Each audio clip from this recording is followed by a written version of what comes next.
올해를 시작하면서 우리는 주일마다 창세기를 1장부터 묵상해 오고 있습니다. 이 창세기는 크게 두 부분으로 나뉠 수 있습니다. 1장부터 11장까지는 원역사로 이렇게 칭해지는데, 창조부터 시작해서 타락, 홍수 사건, 바벨탑에 이르기까지 거기서 다루는 사건과 그 범위가 아주 크고 넓습니다. 모든 인류의 처음 시작을 다루는 것이 원역사 1장부터 11장까지 내용이고요. 또 한 부분은 12장부터 마지막 50장까지 보통 족장사라고 이야기합니다. 아브라함에서 시작해서 그 아들 이삭, 그리고 야곱, 오늘 이제 시작하는 요셉에 이르기까지 한 사람 한 사람의 이야기를 성경이 다루어 가고 있습니다.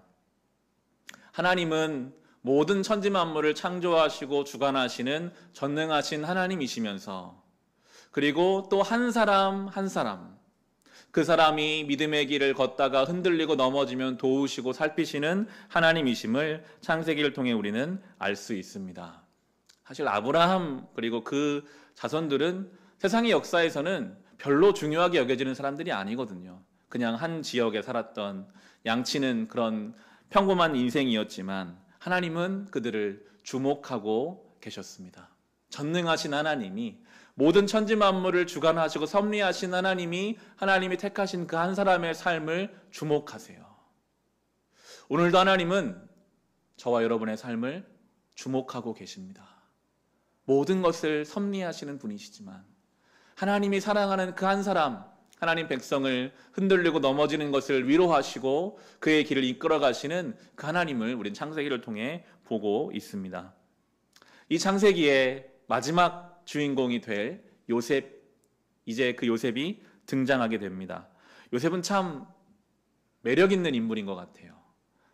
요셉은 그 아브라함, 이삭, 야곱에 이어서 마지막 주인공인데 가장 완성형에 가까운 인물이고, 창세기에서는 예수님과 닮아 있는 인물로 그렇게 우리가 살펴보게 됩니다. 이제 오늘부터 우리는 요셉 이야기를 시작하게 될 텐데요. 2절입니다. 야곱의 역사는 이러하다. 17살 된 소년 요셉이 아버지의 첩들인 빌하와 실바가 낳은 형들과 함께 양을 치는데, 요셉은 형들의 허물을 아버지에게 일러 바치곤 하였다. 야곱의 역사, 우리 성경에 지금 역사로 번역됐지만 족보라고도 번역되기도 하는데요.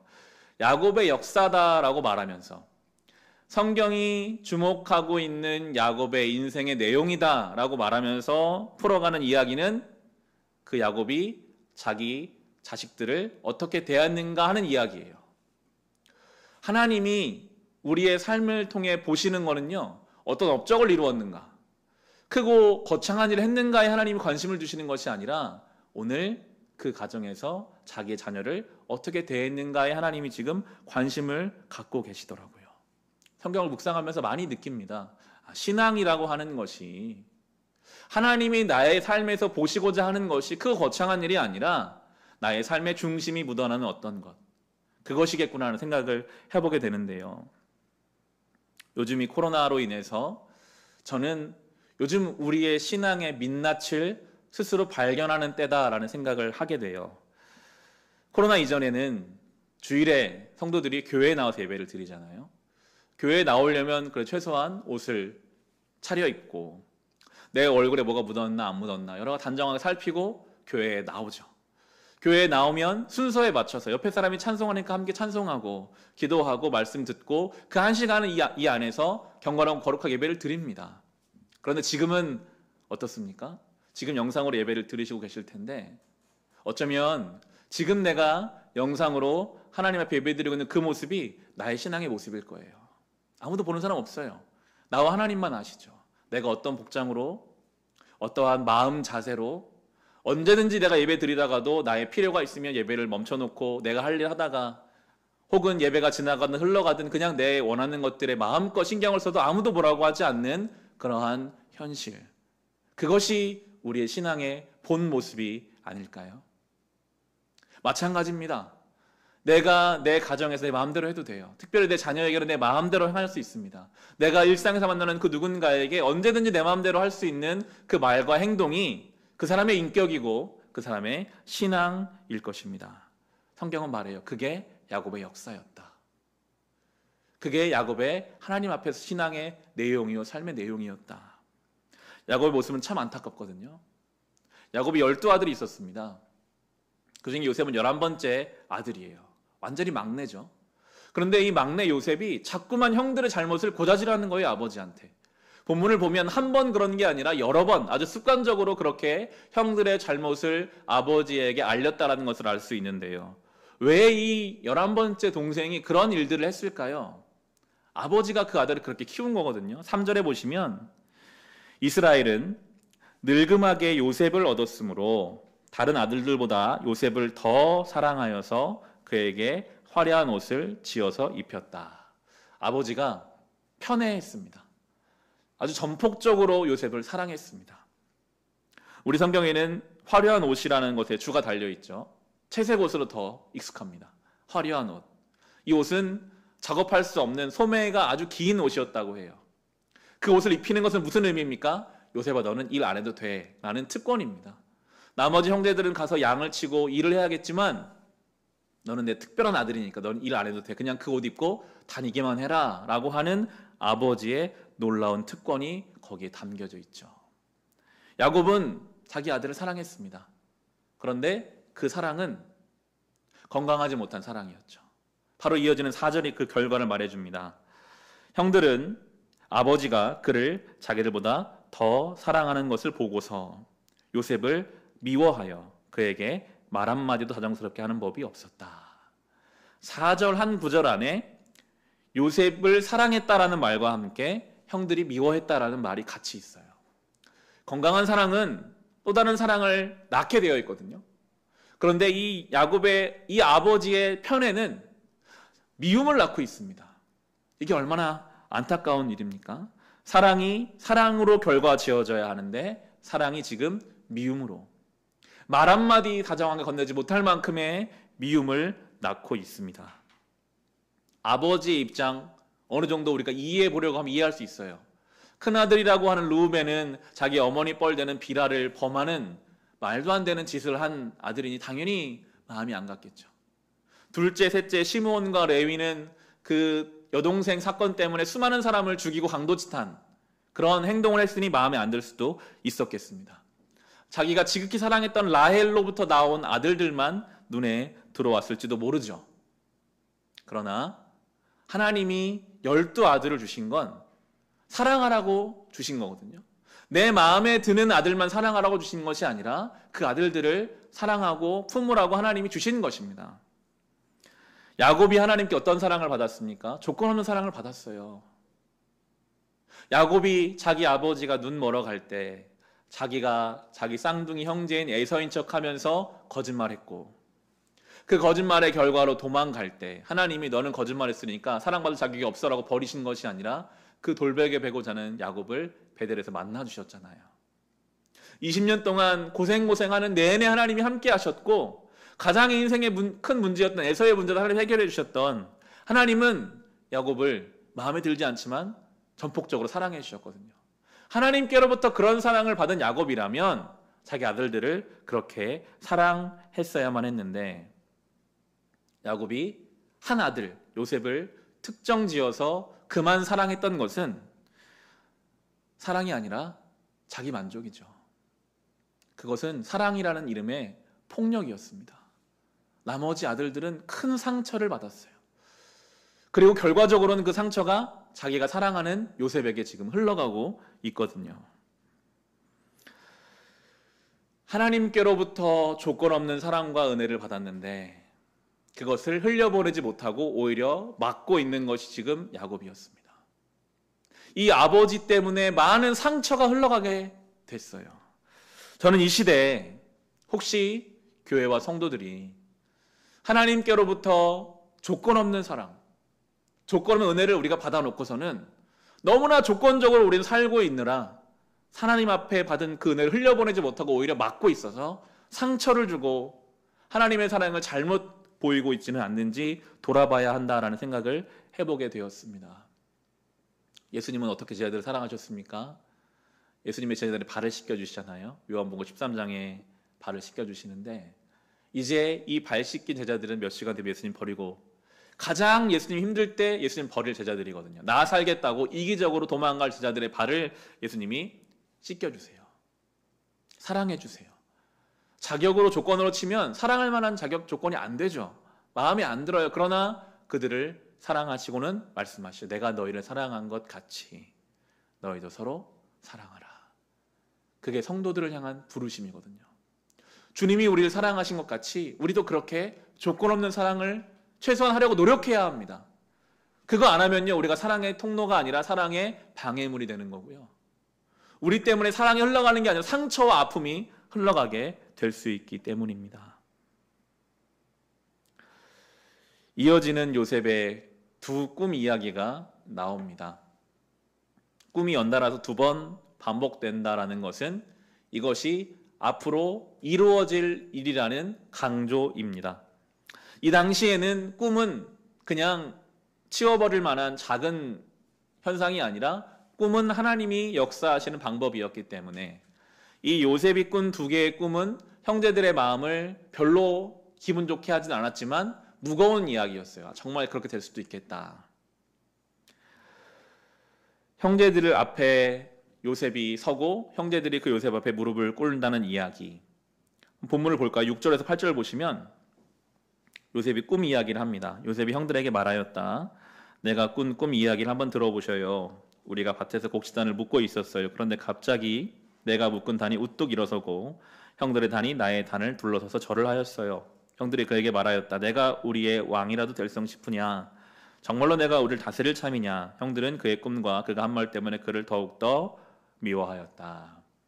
그리고 또 똑같은 꿈이 한 번 더 반복되죠. 그리고 그 일은 이루어집니다. 요셉이 이집트의 총리가 되고 나중에 형들이 와서 그 앞에 고개를 숙이는 하나님의 계획이 있어요. 지금은 어떤 과정으로 갈지는 모르지만 하나님이 이루실 일이 있음을 말씀해주고 있습니다. 그런데 아직 멀었죠. 거기까지 가려면 한참 많은 과정과 시간이 있어야 합니다. 그 약속의 주체가 되는 요셉은 지금 철부지죠. 형들이 기분 나빠할 걸 알면서도 그냥 아무 생각 없이 막 이야기를 합니다. 한 번 듣고 기분 나빠하는 이야기를 또 하고 있는 이 요셉의 모습. 하나님의 그 일을 이루시기 위해서 요셉은 성장해 갈 것이고 많은 시간과 하나님의 계획이 이루어져 갈 것입니다. 우리의 삶에도 마찬가지죠. 하나님이 이루고자 하시는 일들이 있습니다. 아주 명확한 일이. 그 일을 이루어 가시기 위한 우리는 과정 중에 있는 것입니다. 이러한 가정의 상황 속에서 이제 어떤 사건이 하나 일어납니다. 12절에서 14절의 말씀입니다. 그의 형들은 아버지 양떼를 치려고 세겜 근처로 갔다. 이스라엘 요셉에게 말하였다. 내가 알고 있듯이 너의 형들이 세겜 근처에서 양을 치지 않느냐? 내가 너를 너의 형들에게 좀 보내야겠다. 요셉이 대답하였다. 다녀오겠습니다. 이스라엘이 요셉에게 말하였다. 너의 형들이 잘 있는지, 양들도 잘 있는지 가서 살펴보고 나에게 와 소식을 전해다오. 그의 아버지는 헤브론 골짜기에서 그를 떠나보냈다. 요셉이 세겜에 도착하였다. 형들은 가서 열심히 일하고 있습니다. 요셉은 집에 놀고 있던 거죠. 근데 지금 아버지가 이 요셉을 그 형들에게 보냅니다. 뒤에 본문에 나오지만 보낼 때도 그 채색 옷, 화려한 옷을 입고 가고 있어요. 아버지 야곱은 그 채색 옷으로 인해, 채색 옷으로 대표되는 자신의 편애로 인해 나머지 아들들이 가지고 있는 상처에 공감하지 못하고 있어요.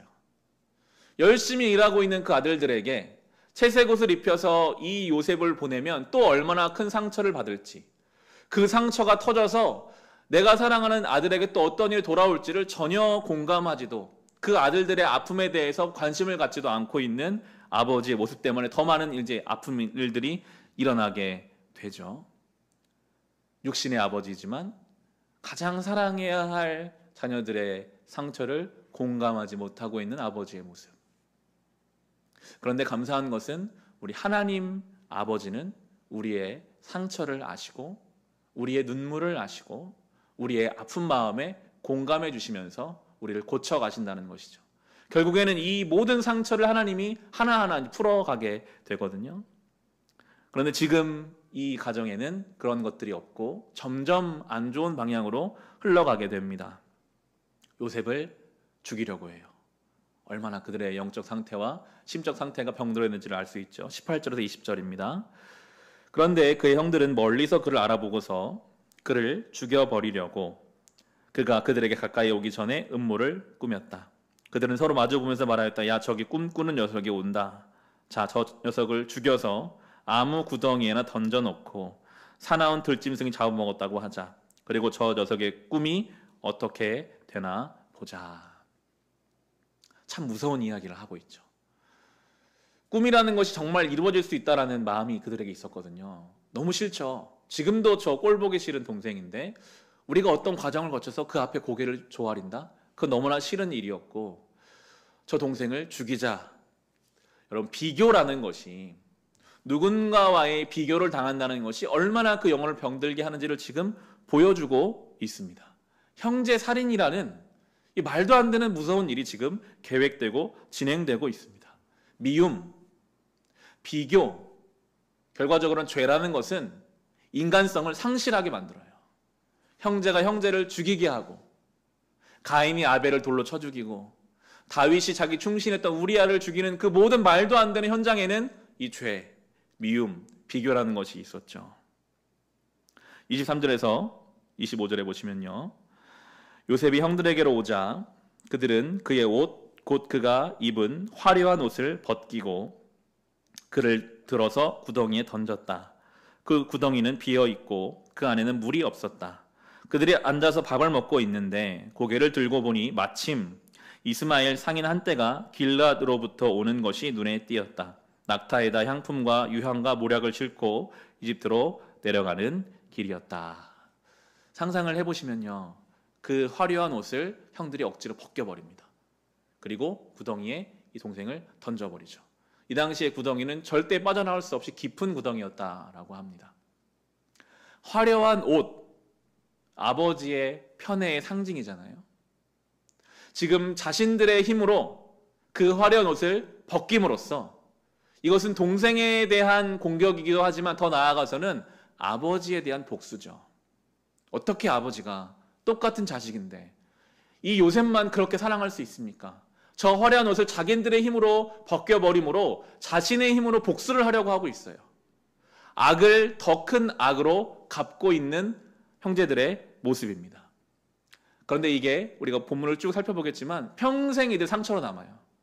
평생 자기들이 행한 이 악한 일에 붙잡혀 살아가게 됩니다. 미움을 더 강한 미움으로 갚으려고 하면 문제는 해결되지 않습니다. 악을 악으로 갚는 것은 더 큰 문제를 나타낼 뿐입니다.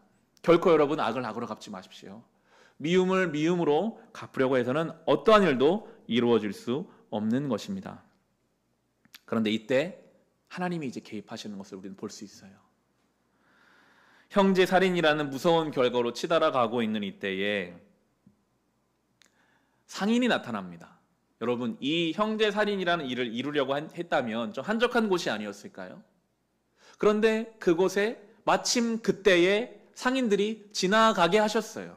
성경이 지금 본문을 보시면 그렇게 표현하거든요. 마침이라는 표현이 들어가 있습니다. 마침 그때 상인들이 그 자리를 지나가게 하심으로 형제를 죽여 없애는 무서운 일을 중단하게 하시고, 그리고 그 상인들이 이집트를 향해 가게 함으로 이제 이 요셉이 이집트의 종으로 끌려가지만 결과적으로 총리가 되어 나중에 흉년의 때에 많은 생명을 살리게 하는 하나님의 계획과 역사가 이제 일어나려고 하고 있는 것입니다. 하나님은 그렇게 결정적인 순간에 개입하셔서 죄를 막으시고 하나님의 구원 역사를 이루어 가시려고 이제 하는데, 하나님은 하나님 역사를 그렇게 이루어 가시는데 또 이 형제들은 자기들의 죄의 역사를 계속 이어가요. 그렇게 자기 동생을 돈 주고 팔아먹고는 그 화려한 옷에 동물의 피를 묻혀서 자기 아버지에게 가져갑니다. 완전 범죄를 계획하죠. 다 같이 입을 맞춥니다. 그냥 이 옷만 발견했다고 말하자. 아버지에게 거짓말을 하자. 31절, 32절입니다. 그들은 순념소 한 마리를 죽이고 요셉의 옷을 가지고 가서 거기에 피를 묻혔다. 그들은 피 묻은 그 화려한 옷을 아버지에게로 가지고 가서 말하였다. 우리가 이 옷을 주었습니다.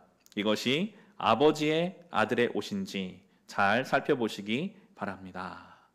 거짓말을 합니다. 자기 아버지를 속입니다. 그 내용을 잘 보시면요, 이 옷이 아버지 아들의 옷이 아닌지 보라. 내 동생의 옷이 아닌지 보라가 아니에요. 요셉은 한 번도 내 동생인 적이 없습니다. 그냥 아버지 아들이었죠. 그 이야기가 지금 담겨 있습니다.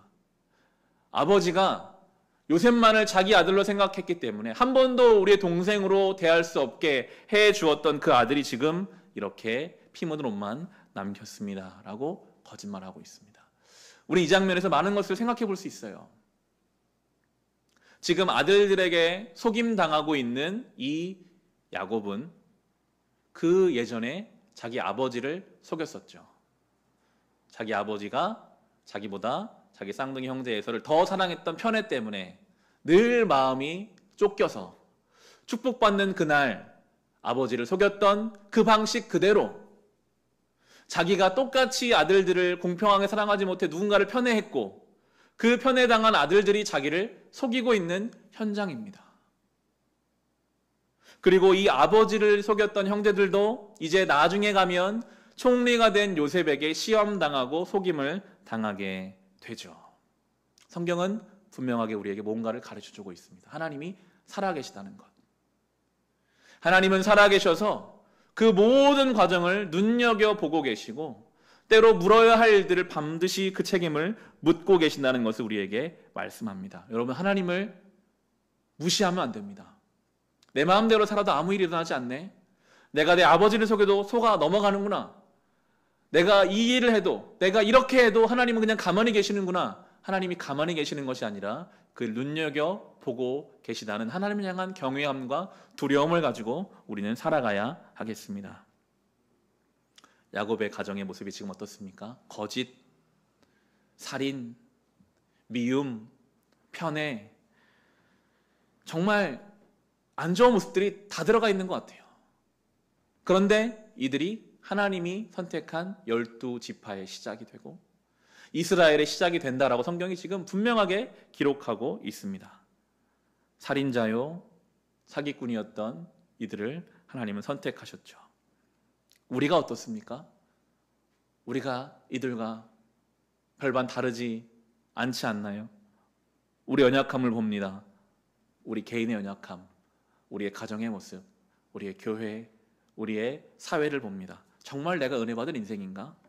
내 인격과 나의 삶의 태도가 정말 내가 하나님 은혜 받은 인생인가? 우리 가정은 하나님의 은혜를 누리고 있는 가정이 맞는가? 우리 교회는, 이 나라는 과연 정말 우리가 하나님께 선택받을 만한 자격과 조건이 있는가? 없어요. 성경은 말합니다. 자격과 조건 때문에 선택받은 것이 아니라 하나님의 강권적인 은혜로 우리를 선택하셨고 이제 그 하나님이 우리를 만들어 가시고 채워 가실 것이라고 오늘 말씀하십니다. 개입하세요. 누군가를 마침 만나게 하시고 그렇게 우리를 세종으로 보내셨고 그렇게 이 코로나의 시간을 보내게 하시고 그렇게 오늘 또 말씀 앞에 우리를 세우신 하나님의 개입하심이 우리를 구원의 방향으로 이끌어 가실 것입니다.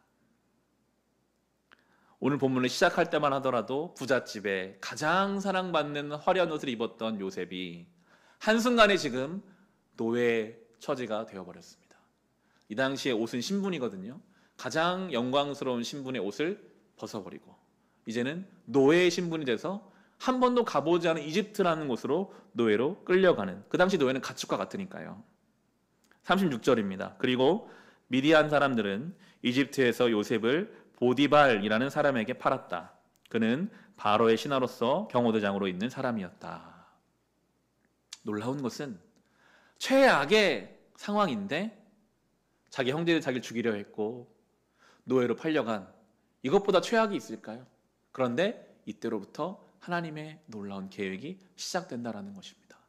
최악의 상황에서 하나님의 최선의 은혜가 이제 한 발 한 발 나아갑니다. 우리는 요셉 이야기를 알잖아요. 저렇게 끌려갔지만 이제 이집트의 총리가 될 것을 아는 우리는 지금 이 장면을 보면서도 이때 이집트로 끌려갔으니까 이집트 총리가 된 것이지 마음의 여유가 있어요. 하나님의 계획을 아는 사람이 누리는 자유와 여유가 있습니다. 최악의 상황이어도 하나님은 그 인생을 이끌어 가셔. 그것을 아는 사람이 누리는 여유, 그것을 아는 사람이 누리는 자유가 있거든요. 금요일 저녁마다 요즘 우리 교회 신앙훈련, 새신자반 신앙훈련이 진행되고 있습니다. 구글 미트라는 프로그램이 무료로 제공되고 있어서 11명의 지체들이 함께 금요일 저녁에 영상으로 만나서 신앙훈련을 하고 있습니다. 가끔 제가 사진을 올리는데요. 이번 주로 4번째 시간이었는데 처음에는 어색하고 익숙하지 않았었는데 이번 주는 더 특히 은혜가 많이 되고 감격스럽고 눈물이 나는 나눔의 시간들이었습니다. 앞으로나 이런 형태의 어떤 신앙훈련이 있겠구나라는 생각도 해보게 되는데요. 이번 주 함께 나눈 내용 중에서 오늘 내용과 연관되는 내용이 있어서 제가 좀 읽어드리겠습니다. 새신자반 책에 있는 내용인데요. 당면한 상황 속에 하나님의 역사가 있음을 믿음으로 자유를 얻으라는 의미다. 지금 남편이 내 속을 썩이고 있다면 그것은 성령님께서 남편을 통해 나의 모난 성격을 갈고 계시는 것이다. 지금 아내가 어리석은 짓을 하고 있다면 그것은 성령님께서 아내를 도구 삼아 나를 성숙하게 하고 계시는 것이다. 지금 내 자식이 말썽을 피운다면 그것은 성령님께서 내 자식을 통해 나의 실상을 보게 하심으로 나를 회개케 하십니다.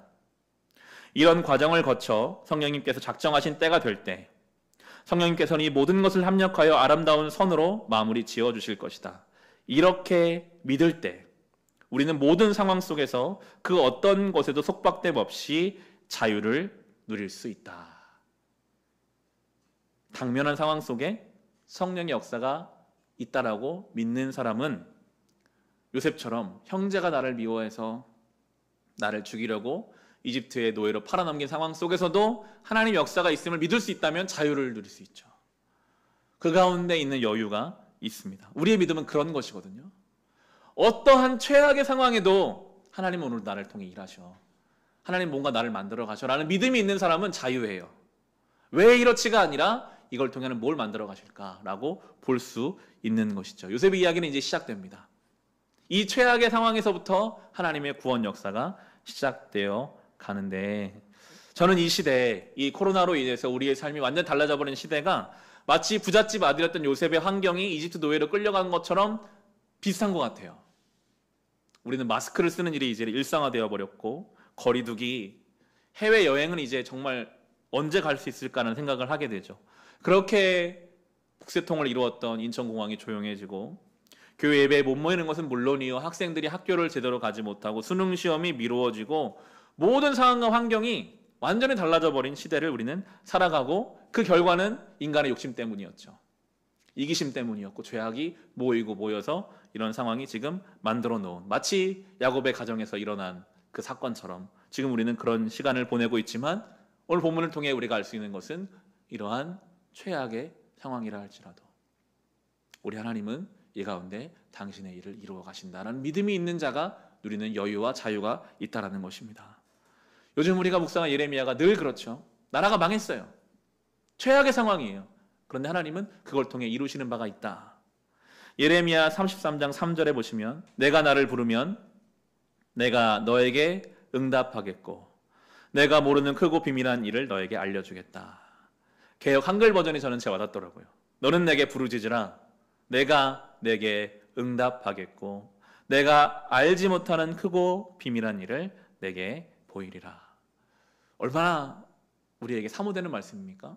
기도할 때마다 부르짖던 그 말씀인데 이 말씀의 흐름을 보면 하나님이 지금 예레미야에게 말씀하시는 상황은요, 예레미야가 하나님 말씀 받아서 그 당시 나라 왕이었던 시드기야에게 말했다가 감옥에 갇힌 상황이에요.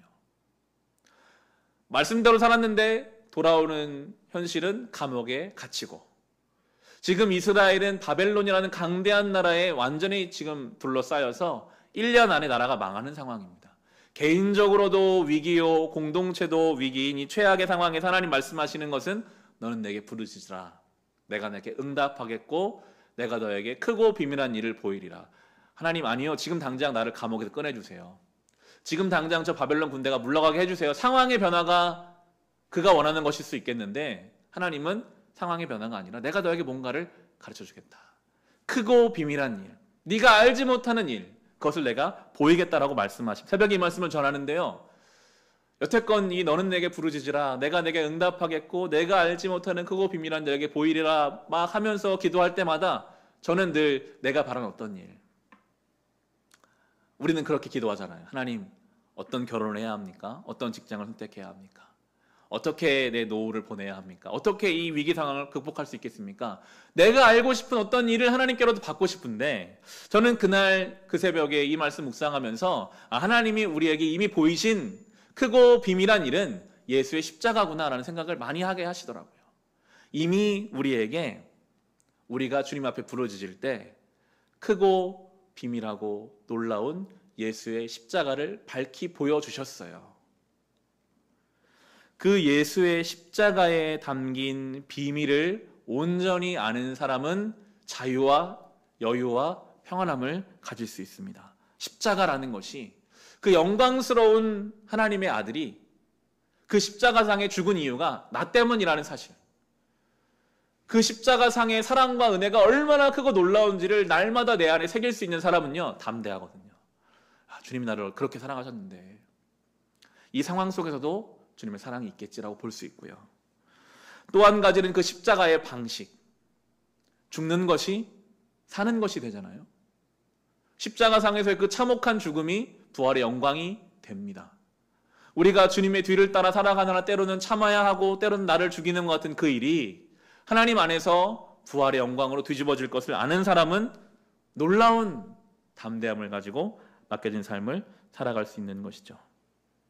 하나님은 요셉과 그 형제들, 오늘 설교 제목처럼 이 서로 미워하고 비교하고 서로 시기 질투가 쌓여있던 이 요셉과 형제들 사이에서도 하나님 역사를 이루어가지고 바꿔가시는 분이시거든요. 우리의 삶에도 이 예수의 십자가가 주님께 부르짖을 때마다 생생히 살아날 때 우리는 그 십자가의 관점으로 나의 삶을 바라보고 십자가의 예수 십자가 그 사랑을 우리가 새길 때 우리는 담대하게 살아갈 수 있을 것입니다. 예배 마지막에 부를 찬송 나의 한숨을 바꾸셨네, 오늘 말씀과도 연결되는 찬송인 것 같아요.